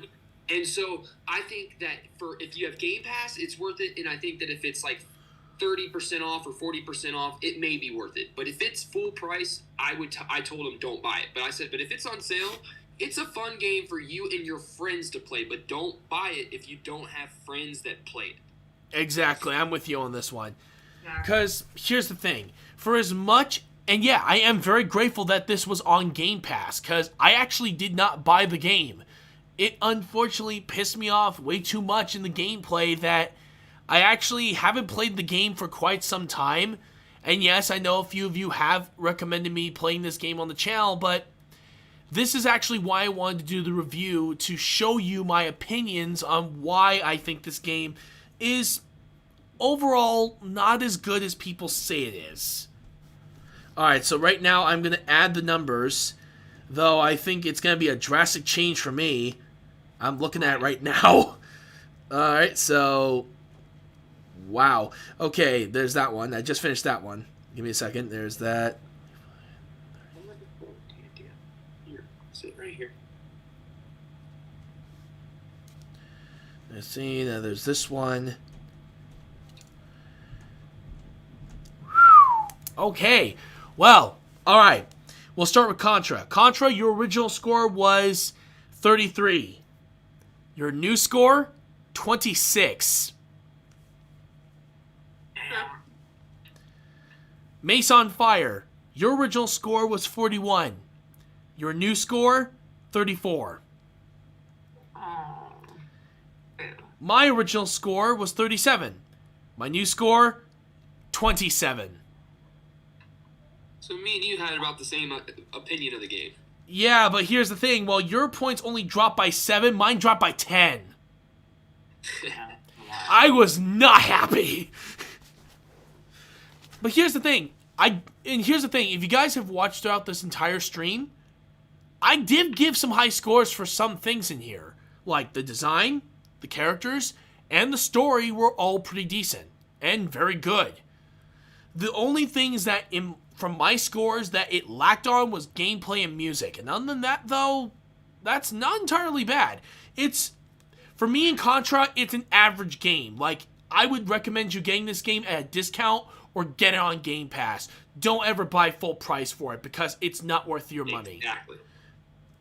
But again, that's the same goes with 30. 30, I'd say anyone who's within 30 to 39 range, I say maybe a 20 to 10, 15 to 20% off of the game, buy it because it is very fun. But those who are in the 20 to 29 range, you're more likely going to ask for maybe 30 to 40% off, or possibly get on Game Pass at this point. And yeah, but these are not bad scores, people. Far from it. Because here's the thing. I thought my score was going to be a little higher because I do really play the crap out of this game. I do really love this game. I think the reason why your score dropped was because of the music portion. I feel like also too. I was not considering the music in my review. I'm not gonna lie. I'm really bummed though because like I tried to go on Microsoft Store to buy Left 4 Dead, and it's not for sale on the Microsoft Store. And every place that I'm looked at for trying to buy it, it's like it's a hit or miss. Like, is the game scratched to shit? And is like, so really it's like I really would I'm trying to wait until they put it on the Microsoft Store, which I don't know why they haven't. Actually, it's on Steam. It's what? It's on Steam. It's only for $10. It's on Steam for $10. If it's on Steam for $10 and you have a PC, get that shit. Yeah, give me a second. I'm gonna double check and see if the price didn't rise at all, because I do remember the last time I was. Actually, hang on. I could just look on this. That community's not happy with Back 4 Blood at all. Here, Left. What, the Steam community? Here it is. Yeah, here it is. Left 4 Dead. 1 and 2 are both $10, and it's the Game of the Year edition. Right? It's per PC, yeah. It's for PC. But you can use an Xbox controller with your PC if you go with Bluetooth. If you have a PC. Yeah, we don't have PC. I have a Mac, and you know as well as I do that Steam does not function very well on Macs, unfortunately. That's very true, yeah. If you had like a Windows PC like I do right here, the one I'm using for this stream, I would then gain way more on it, but the honest truth is I tend to do more work on it. Very true, yeah. But yeah, honestly, as you guys know, these are not bad scores. It's just they're okay scores. Well, for me in Contra. This is she gave it good remarks. So, we're not saying the game is bad, but you may need to think of the price. Is it worth the price? Or don't think of it as a successor of Left 4 Dead. Yeah. If you're going to think about it. Exactly. If you don't think about it as a successor for Left 4 Dead, but you think of it as a new game, it's not. I would give it a higher score. Exactly. Because people I'm the are. only one out of the three of us that never played the original game, and I gave it a way higher score. And That's I the feel point. Exactly. So me and you know the original mechanics. We know the original game, and so that's why I feel like this game. For players that have never played Left 4 Dead, that don't even know what the hell Left 4 Dead is, yeah, it's a pretty fun, gnarly, pretty fun game. It's a really fun game. But if you've played the original Left 4 Dead, you're like, why did they change this for this? Oh God, this is annoying. Like, so you kind of have to be more forgiving. But I guess that's why Retro and me, we kind of seriously game. So we want to make sure that you guys don't get the wrong idea about this. For the people that actually have played the Left 4 Dead games, they actually can relate to what we're saying. Yeah, because honestly, I actually like this particular review because we do have someone who's never played Left 4 Dead before and one who has. So it's actually different opinions, and we're seeing just how different the scores are. So basically, We're for the those same of you, house. exactly. So basically, if you guys just so happen to have never played Left 4 Dead, this is a fun game, and it's overall an amazing one. But if you also are thinking of it as someone who's played Left 4 Dead, like myself and Contra, for example, you are going to be a little bit disappointed. So these are. How long would it come out? I mean, come on, man. It just came out like maybe a month ago, I think. But how long between those two games? You know, think about Left 4 Dead fans been waiting for a new Left 4 Dead game, and then that comes out. That's why me and Retro had that attitude. Yeah, hang on. Left 4 Dead. Let me see it. Left 4 Dead. Here we go. Let me see. The original Left 4 Dead was released in 2008. In 2009 was Left 4 Dead 2. Yeah, so talk about, just waiting for a... Yeah, it's been over a decade. It's been over, because if we... You're absolutely right. That's like 12 years since we got a freaking Left 4 Dead game. And that's what they give us. That's why that's why they get a 26 and a 27. You were waiting over a decade. Yeah, that makes sense. Yeah, it's almost like literally getting Kingdom Hearts 3 after 15 years of not hearing anything at all about the third game. And it's worse than Kingdom Hearts 2.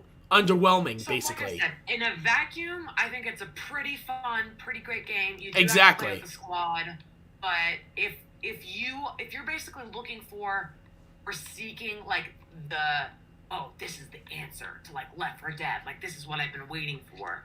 Like you might not be. You might be disappointed. Hoping for. But again, like I said though, even though our scores are lower than Mace's, they're still not bad. They're at the decent range. Like, they're okay range. Right. Which, it could be a lot worse. I could have dropped my score to 19, and then I'd say, piece of shit, get rid of it, burn it. Right. But, luckily enough, it's not anywhere near there. Thank God. Yeah. Okay, now, since we don't have 50 scores on this, we're going to do Retro Evolution, where... we basically asked the question, if you were given the director's chair for this particular game or movie or show, what would you change about it and why? So we're going to start with MaceOnFire. If you were in the director's chair for the game Back 4 Blood, what would you change about it and why? So I'm not going to take credit for the original idea because frankly I feel like this was Contra's proposal, but I'm gonna do a little spin on it, okay? All right. I think they're absolutely right in that if you're not doing the normal mode, if you want to play on veteran or the hardest core mode, I would have 100% made the ability to add more things into your deck. I think that would make a huge difference on, if you only have 2 people playing this game or whatever, you can still nail it. You know what I mean? Yeah. You can still, okay, with a deck of 20, or shoot, if you're on the hardest mode with a deck of 25 or 30, that can make a huge difference on gameplay. I think that was my base criticism, is that you really can't play anything other than Act 1 solo. Yeah, that makes sense. So I really think that by adding more cards, you're able to ratchet up the difficulty as things progress, and you're able to, kind of roll with the punches a little bit more, I feel like. That's True. just my opinion. That makes sense. I feel like that was the biggest mistake, the biggest, miss. All right, we'll go with Contra next. What if you were in the director's chair, what would you change about it and why? Well, obviously, like me said, I would do my card idea. I think that that's a big one. I also would get my people who are in charge of mechanical, just smoothing out just like the cursory of the actual R stick, Mm-hmm. just like the smoothness of that, the locking. I would go through a little bit more and take that off. I would probably make the base zombies a little bit more difficult, and if I didn't make them more difficult, honestly, yeah, I would rather do that. I think that making the base zombies more difficult would definitely make the game harder, and then taking out some of the bosses. So maybe not putting 30 freaking tall boys in one game, but putting more of these more higher difficulty zombies. Naturally, like most games should be, you start at a lower difficulty, and as you progress, it gets harder and harder and harder. You don't realize as the player how hard it is because you've been playing the game to progress to that point. Yeah. So that's something that I feel like they really missed out on. That's how they should have treated the campaign. Was you start off at this point, you get higher and higher and higher and higher.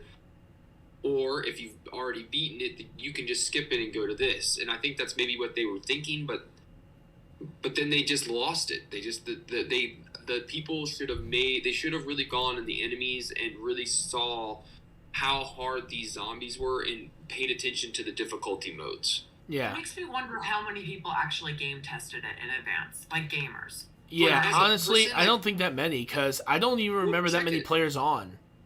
So check it. When the beta happened, I found a glitch on the final level on the beta.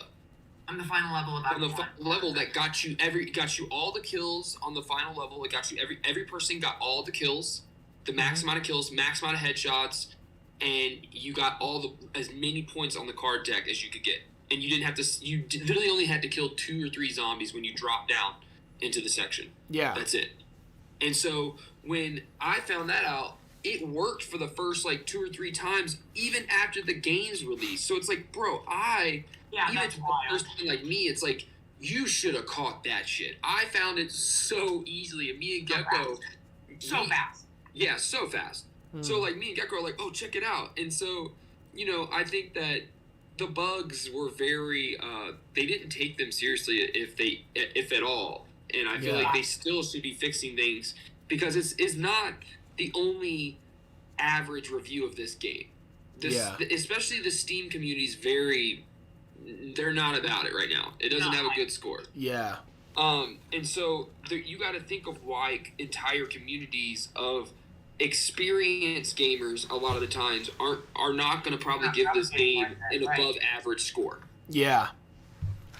For me, if I were to be in the director's chair, there's a few things I would do. First of all, if I am making this a spiritual successor to Left 4 Dead, I would get rid of all of the original bosses, all of the original enemies that they made for this game, and took all of the enemies, including their mechanics, from Left 4 Dead and brought them into this game, because not only were they programmed the best way, but they also had strengths and weaknesses to them that you could either exploit or you could accidentally mess up and get punished for it. Right. Because, say with the, I think there's an enemy called the Chuckers, where they will spit at you with acid. However, they also create a pool of acid around you, so you're actually getting hurt. in order to escape. And then, of course, there's the witches, where if you to disturb them in any shape or form, but they stay perfectly still. And not to mention, they're also harder to kill. You need to have a team that is pretty much prepared to engage that witch and kill it, while one basically distracts it. But other than that, though, there's a lot of things they could have done that could have made the game a little easier. Also, I would have loved to see the zombies run faster. So, almost like if you up in difficulty, they start running at you, which means that these things are going to be a little bit harder to take out, especially if they start swarming you.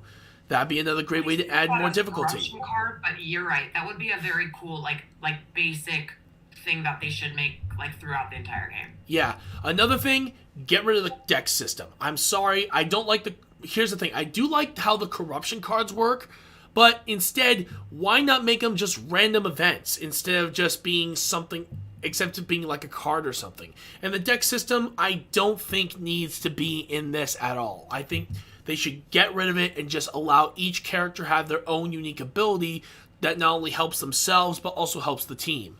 Another thing to fix, the AI. You gotta fix them so they can at least assist you when you're surrounded, actually aim at the zombies and kill them, and even assist you in boss fights. Because, basically, here's this. Make the AI... I'm easy. I won't even push for boss fights. I just want them to, shoot a person, you know? Yeah, exactly. Just do that. Basically, or heck, if they assist you more efficiently than they... basically they take the mechanics of the AI in Left 4 Dead, but have the assisting mechanics from BioShock Infinite's Elizabeth. Because if you know BioShock Infinite, she is basically a goddess in the game. She will help you find ammo, she'll help you find salts, she'll help you find money that you need to purchase more items or possibly heal you. So, it's like... And not to mention her ability, and yeah, we're not going to count her ability to open rifts and have objects just popping out of nowhere, but I'm just saying that the rest of her mechanics make that something you add for the AI for assisting you in battle. You just gave me a brilliant idea. Really? What is it? I would give the AI some decks. Give them some bonus cards. Okay. That could work. What I mean? If they're going to be essentially useless from a killing zombies standpoint, help them find stuff for you. Help them, have things in their deck that supports. Actually, I have an idea. Stuff, Actually, I have an idea. What if making multiple decks? Instead, you have 4 decks you can build. AI. Yeah, basically you make 4 decks, and if you're doing the game solo, then you give the decks to the specific characters you want. I love it. That's great. That way, the game is not only much easier to play, but the AI won't be as buggy as shit, and they won't be so weak. Well, and it's engaging from a strategy standpoint. If their concern is, we want people to be really proactive about the way that they, plan their decks and stuff, that it still enables you to do that and support yourself. Exactly, and that's also why and yes, I know I'm gonna piss a lot of Call of Duty fans. This is also why I like the AI in Call of Duty Ghosts better, because at least they do something. Right. Good lord, because even and not to mention they fit the place. Cool game, man. Yeah, but here's the thing: a lot of people don't necessarily like some of the mechanics. I don't like the story, but I love the multiplayer. And I honestly think that if they did more the AI like them when it comes to combat, where they actually fight with the weapons they have and have that type of play style, mixed with the card deck system and maybe the assisting gameplay, some of the assisting game mechanic gameplay from BioShock Infinite, you'll have the AI that can actually assist you while at the same time helping you kill enemies.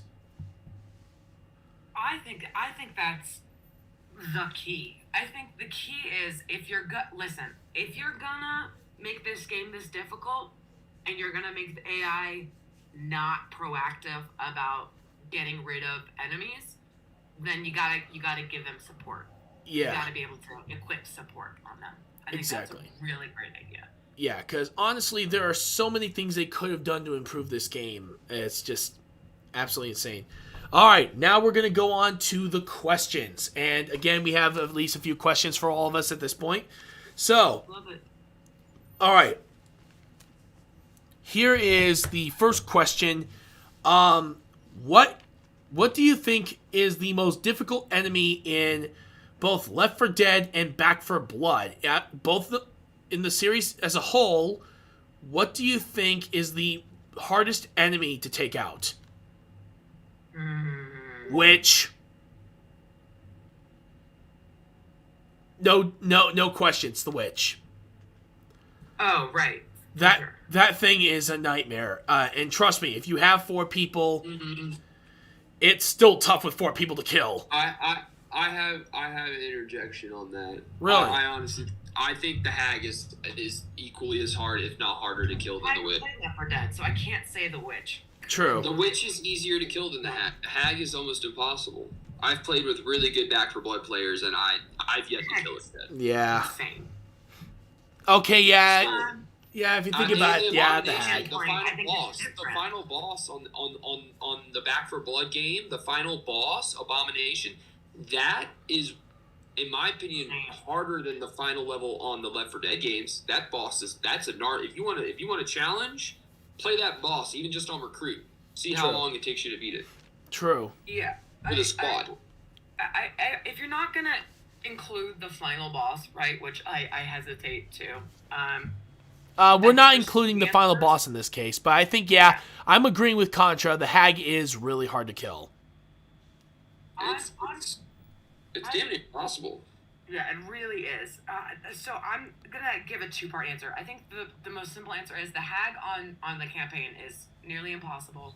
You basically have to avoid it, and it's not the most practical thing to avoid. So I feel like that one's really tough. Second thing I'm gonna have to say is when you're playing on Swarm, because I feel like that's another part of it. That's true. What's the hardest question or hardest bosses to play against on Swarm? I think that the tall boy is very OP, right? Like that is true. Damage is overwhelming, but if you know how to use a Reeker, which is the long distance acid ones, or the long distance spitter, which I forget what they're called, but it's like the long distance spidery one. Yeah. Those are way harder to kill if there's an actual person playing them. That is very true. Because they're so they're able to escape like that in a way that the AI enemies do not have the impulse to do. Do you know what I mean? Yeah, definitely. So hag, yes, easy answer for sure. But when it comes to the Swarm, I think the long distance characters are actually my answer. Very true. All right. Here is the next question. What is the worst thing that's ever happened to you in Back 4 Blood as well as the Left 4 Dead games? Jesus Christ's sake. You guys are going to make me repeat myself after the last time I told you? Great. Okay. I'm just going to get this out of the way. Worst thing that ever happened to me was, of course, when every single time I play with my friends, they abandon me and I get chased by a freaking horde of zombies in Left 4 Dead 1 and 2. And here's the thing. I even tried once to bring the horde to them. They kept following me anyway. Luck with that, yeah. Yeah, they hunt me down for some reason. I am a literal zombie magnet. That's funny. It's just, but yeah, those are possibly some of the worst moments I've ever had in those games. Is literally being the bait. So, the worst moment I've had in this game was actually kind of absurd. It was a glitch. It's only happened once, ever. It happened to every single one of us, and I don't know how we beat the level. So this very first level where you have to like roll down the bridge, right? Yeah. I mean, like the literal level 1 on Act 1, right? For some reason, the bridge glitched. So I shit you not, one by one, we all fell down and died, except for me. For some reason, without having an AI or a person, I was able to get myself up and jump over the bridge because I was a melee character that had enough like jumps. Okay. But I kid you not, I was the only person alive for the rest of the round. So it was fine because it was the first level, but it was like, I mean, it was a lobby of 4 people with mics who were like prepared emotionally and yet did not see that coming at all. Wow. Do you know what I mean? Oh, yeah. And there's really nothing you can do when the game freaks out like that. True. What about you, Contra?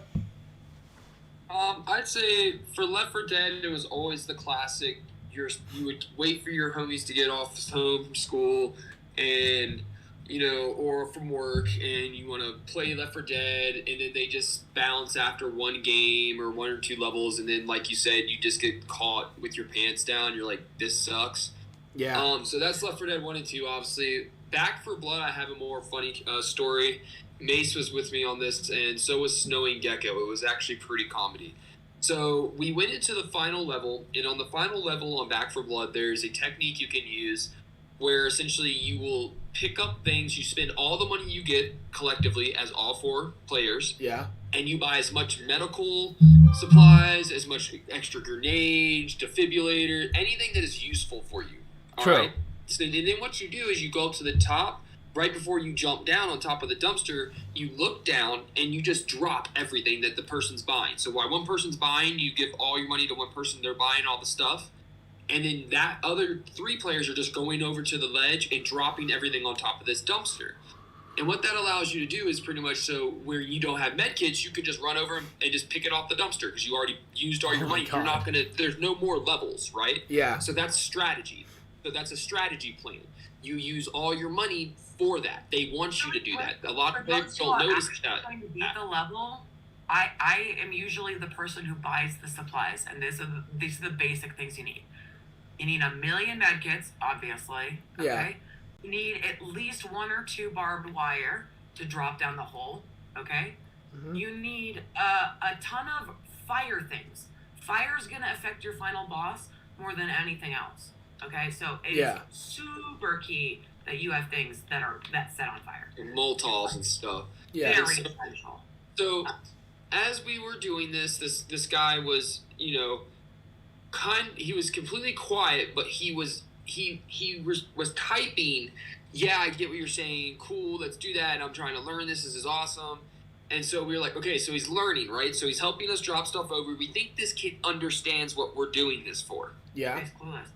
He even said he I'm was like, not I beat this kidding. game so many times. He had like, Yeah, no he's idea like, I what beat this about. game so many times, etc. I'm like, okay, cool. So we drop down, and as we drop down, we're shooting. We get to the 4th tentacle, and I look around, and I'm like, oh shit, I need medical. Everyone's down. So I go to the dumpster, and this kid had apparently been down on top of the dumpster because he never moved because he had used everything. He used every med kit, every. Oh, no.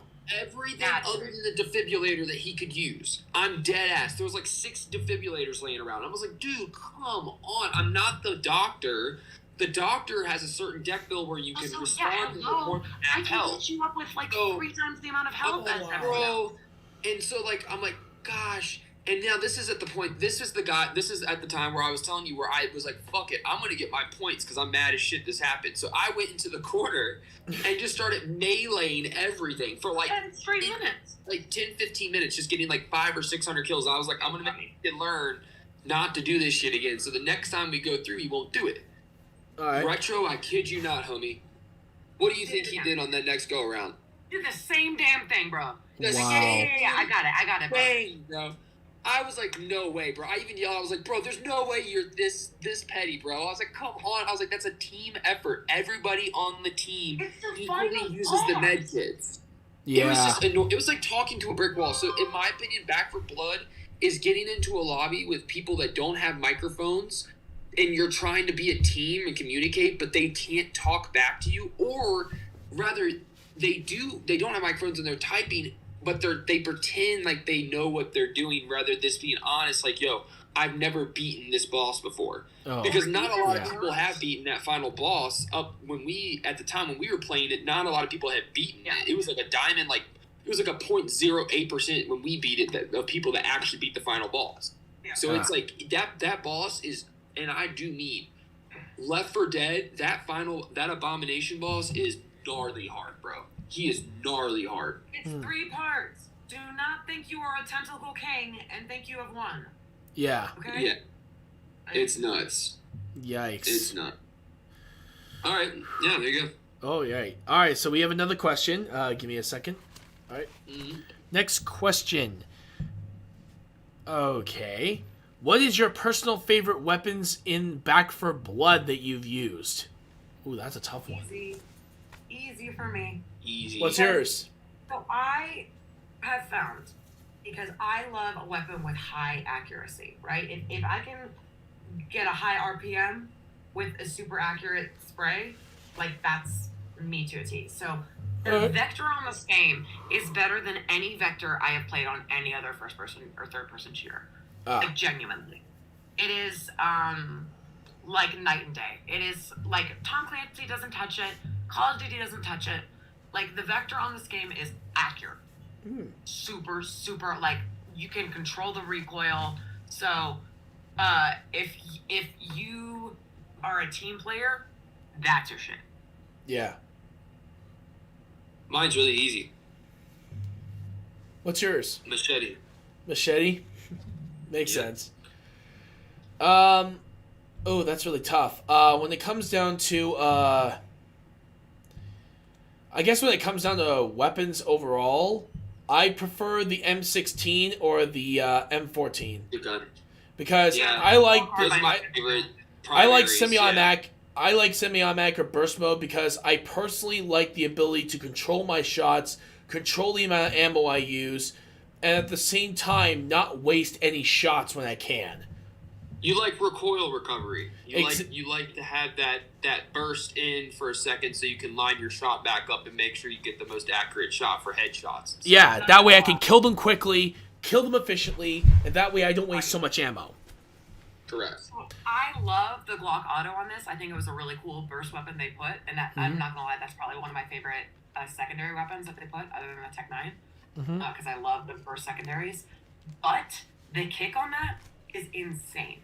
So if you're not literally like defending yourself close quarters, it's not practical at all. It kicks so hard, you know? That makes sense. So I found that your weapon choice on this game really, really affects how well you do. True. Really affects it. Very true. All right, next question is, if you were to choose your favorite character from your favorite shows, movies that are based in the zombie world, who would you choose to be in Back for Blood? I already know mine, dog. I think I have a feeling I know what you're about to say. I want Rick Grimes, dog. That surprises the heck out of me. Do you want to know why? Because I thought you would have picked Michonne with the samurai sword, bro. You're a melee player. No, it's funnier just because I want him to just always be being like, no, like always like running around holding his hair. I want him to ever shave. I want him to always have a beard. So you It looks want, really you want scary. beard Rick. You want Rick with the beard. That's Rick with the your vote. beard. Rick Grimes with beard. Option A. I would say just based on coolness factor, Michonne, but like I'm not a melee player, so that's not a very practical answer. I forgot what is his name with the crossbow? Daryl, thank you. Daryl, honestly, I think his playstyle would be more my style, using semi-automatic weapons or crossbows or something like that. I think that would definitely fit my playstyle in a way. I like Carol because even though it honestly doesn't really make sense for this type of game, she's very strategic, right? She's always got a plan for everything. She doesn't mind making herself look less strong, right? Or anticipating weakness if it gives her an advantage, right? So I think there's something to that. I think she is probably the equivalent of the mom character on here, so maybe it's not that unique, but that's the energy I would like to kind of capture. It looks like it was long hair. It really does. It really looks like if Carol grew out her hair, like I feel like mom's energy on this game is pretty much for sure. Okay, what would be their abilities? I think Carol's ability would be somehow stealth. Like I said, it doesn't make a lot of sense. But if there were some way that she would come off like less of a threat in a group of 4, right?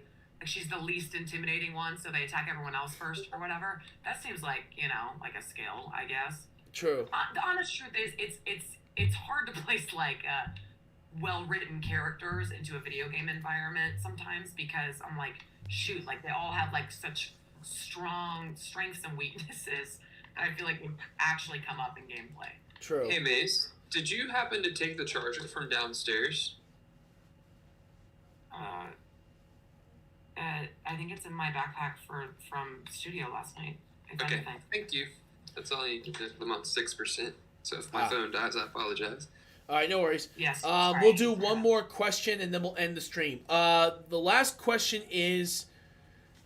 That's all. I got a charger. Oh, okay. So this is a very interesting question. This person says that they're a big fan of Left 4 Dead and Back 4 Blood. If you guys were to make a crossover game basically like a Back 4 Blood crossover, what franchise do you think would fit best with the Back 4 Blood series? Interesting question. Hold on. There we go. I don't know. I think maybe Zombie Army 4 Dead War possibly would be a good one. What a great suggestion. Because I like that. Because it is World War II, that's a pretty easy thing to think about. But the other is that one also deals with trying to get points to upgrade your weapons and all that sort of stuff. And not to mention, I think Zombie Army 4 Dead War is a far superior game when it comes to zombies and co-op and all that stuff. So it's a fun game. Did a really cool job of kind of putting a supernatural aspect to this piece. I think there's two ways to go about a zombie story. It's either scientific or kind of like magic and spooky and all that. Mm-hmm. And I think that game did a really, really good job of kind of capturing like the satanic energy, you know what I mean? Which is honestly more rare and not as well done, I feel like, in different like zombie franchises. So I think that would be actually a really cool option. I agree with you. All right. That's a great idea. All right.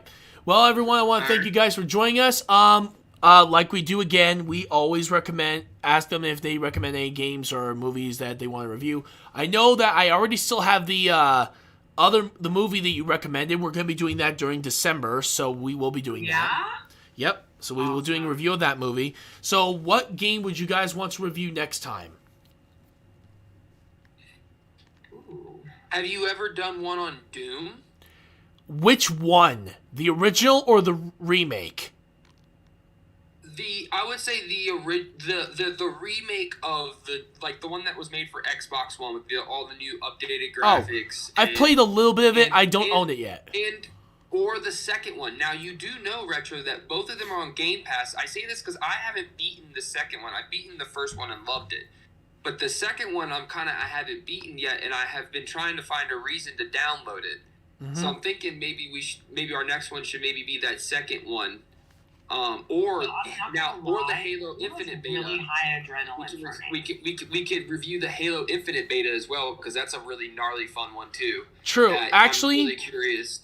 Actually, with the campaign coming out on December 8th, I actually want to save that for maybe like a January review, because that one question, I don't mean to interrupt you. Is December 8th, because I see they're giving away the beta right now, is December 8th when you can buy the game itself, or is that just the multiplayer always going to be free? Oh, the multiplayer is automatically free, and it's already in. I've already been playing it for a while, actually. I just started like 2 days. My producer got me into it, and I was going to ask you if you wanted to play with me, because I really love the new mechanics. Hey, dude, I will join you right now, because I've been having so much fun on that game.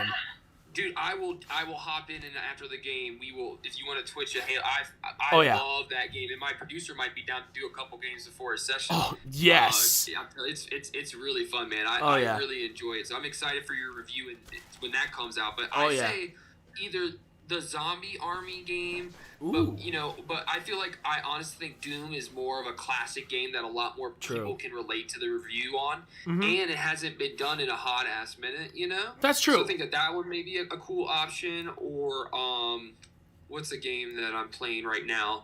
I'm playing Vanguard. I'd rather wait for the season to come out for that. Did you ever review Resident Evil Village? No, I have not yet. Ooh, I'm still thinking of nomination. All right, we'll do Resident Evil Village, which means I'll have to download it from the Game Pass, and that means I'm gonna have to play it. All right, so I'm actually very excited. And yes, for those of you guys who are wondering, for we are actually not going to do a review on Saturday for next week because, again, it's Thanksgiving. I want everyone to have a great time with their family and friends, so that way you guys can spend with each other on the holidays. That way you guys don't have to worry about it. But to make up for that, we will be doing we'll be doing a recommended review, which is, of course, the one she recommended. Love Hard. What? Which I'm going to argue is the Christmas rom-com for people who hate Christmas rom-coms. Yeah, because actually, strange enough, my mother was actually, I told her about the movie, and it turns out she was watching it.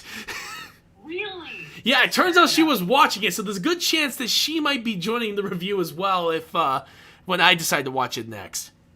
I love it. It's going to be very interesting to see, because here's the thing, I'm not too much into rom-coms, but if this one is as good as my mom is saying it is, it may be interesting.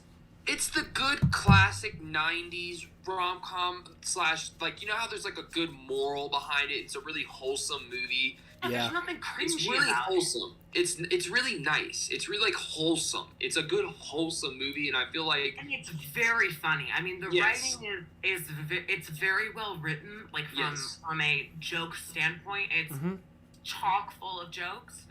And like I said, I'm not a huge fan of Christmas rom-coms. I think oftentimes they like really hit the nail over the head with like love and the holidays. And I'm like, okay, thank you. You know what I mean? And I feel like they do a really like human rendition of what that actually looks like. Yeah. You know what I mean? All right. I'll make sure to get started on that movie very soon then.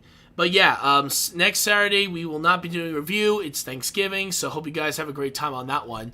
Yeah, early Thanksgiving. Yep. And of course, wait, what? So let's play Halo. Oh yeah, definitely.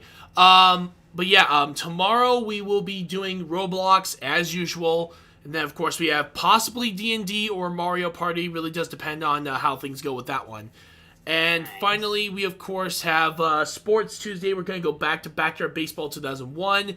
We just won our first World Series last time we played the game, and now we're hoping to try to get another one under our belt. So hopefully we'll have some luck there. Also, if you guys want to, you guys can join our awesome Discord that was made by my fans. I'm actually going to make the link for the chat right here as well, so you guys can check it out yourselves as well. There it is. Here's the link right there. I'm also going to put the link here in the chat here. There we go. If you guys also want to check out my website, which I'm actually going to show you right here on the screen, we have everything on my channel from, of course, my story, my work, and how it all started. And, of course, some links to my channels from YouTube, Twitch, and Facebook. We have the schedule right here for you guys, including our special month streaming schedule, which I actually had to come up with this one. It was pretty fun. And, of course, if you guys want to help support the channel, you can donate on our website right here. Just click onto the PayPal and you're good to go. But that's only if you wish to, of course. It's totally up to you. But yeah, let me copy this right here. And I will, of course, do this. And I will Thanks so much for having us again, Retro. It's been really fun being here. Oh yeah, it's always fun having you guys here, especially when we really delve deep into some of these games, because good lord, I love it. Oh it's yeah, a blast for me. So. Oh yeah, it's gonna be awesome. Anyway, I hope you guys all have an amazing day. Do you guys have any final words to say before you head out? Just stay safe, y'all, during the holidays. I hope you guys have a wonderful time with your family. And it's the same thing for you guys. Stay safe during the holidays. My new music, I thought I was going to be able to drop something in December, but it looks like it's going to be in January. I'm going to be doing a big drop with a music video. So big things coming after the new year for Contrahband. Ah, nice. So. All right, guys, you heard him. Get ready for January, because you're going to see some new content coming from him for music. Until then, I hope you all have an amazing day. I will see you all next time. This is Mr. RetroActive signing out. Have a great day, everybody.